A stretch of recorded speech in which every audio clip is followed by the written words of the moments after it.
শুরুতে জাতীয় নারী দলের কোঅর্ডিনেটর বাবুকে দিয়ে অনৈতিক প্রস্তাব, এরপর একদিন নিজেই ঝাঁপিয়ে পড়ার চেষ্টা করেন তৌহিদ মাহমুদ, যিনি উইমেন্স উইং এর ইনচার্জ ছিলেন ক্রিকেট বোর্ডের সাবেক সভাপতি নাজমুল হাসান পাপনের একান্ত সহকারী। প্রয়াত হলেও তাকে কখনো ক্ষমা করবেন না লাল সবুজ জার্সিতে ১০০-র বেশি আন্তর্জাতিক ম্যাচ খেলা জাহানারা আলম। শুধু বিসিবির এই কর্তাই নন, নারী দলের তৎকালীন নির্বাচক ও টিম ম্যানেজার সাবেক ক্রিকেটার মঞ্জুরুল ইসলাম মঞ্জুর বিরুদ্ধে যৌন নিপীড়নের অভিযোগ অস্ট্রেলিয়ায় থিতু হওয়া সাবেক টাইগ্রেস অধিনায়ক জাহানারার। ক্রীড়া সাংবাদিক রিয়াসাত আজিমকে দেওয়া সাক্ষাৎকারে আরও কয়েকজনের নাম বলেছেন, যাদের মধ্যে আছেন সাবেক সহকারী কোচ মাহমুদ ইমন। দলের ম্যানেজার ফায়েজের দিকেও আছে জাহানারার অভিযোগের দিক, যাদের কারণে ডিপ্রেশনে গিয়ে শেষ পর্যন্ত দেশ ছাড়তে হয়েছে জাহানারাকে। তাদের মধ্যে আছেন ফিজিও সুরাইয়া আক্তার থেকে শুরু করে বর্তমান অধিনায়ক নিগার সুলতানা জ্যোতি, সিনিয়র ক্রিকেটার ঋতুমণি, ফারজানা হক পিঙ্কি ও নাহিদ আক্তাররা।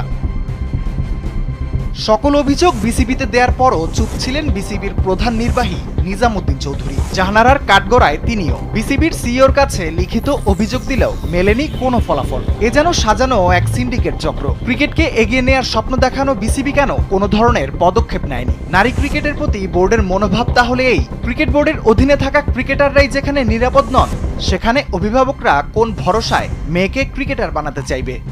নারী ক্রিকেটারের শরীরে হাত, পিরিয়ড শেষ হলে আমাকে দেখতে হবে তোর, রাজি না হওয়াতেই বাজে ব্যবহার, অপমান ও তিরস্কার শুরু করেন মঞ্জুরুল ইসলাম। এই বিষয়গুলো ছিল নারী দলের ওপেন সিক্রেট। সহায়তা করেনি কোনো নারী ক্রিকেটারও। সুযোগে বুঝে নিয়েছেন নিজেদের অবস্থান। জাতীয় দলের অধিনায়ক জ্যোতিসহ পিঙ্কি, নাহিদা, ঋতুমণির নাম উল্লেখ করে অভিযোগ করেছেন জাহানারা। জীবনে কোনোদিন এদের মাফ করবেন না বলেও জানান তিনি।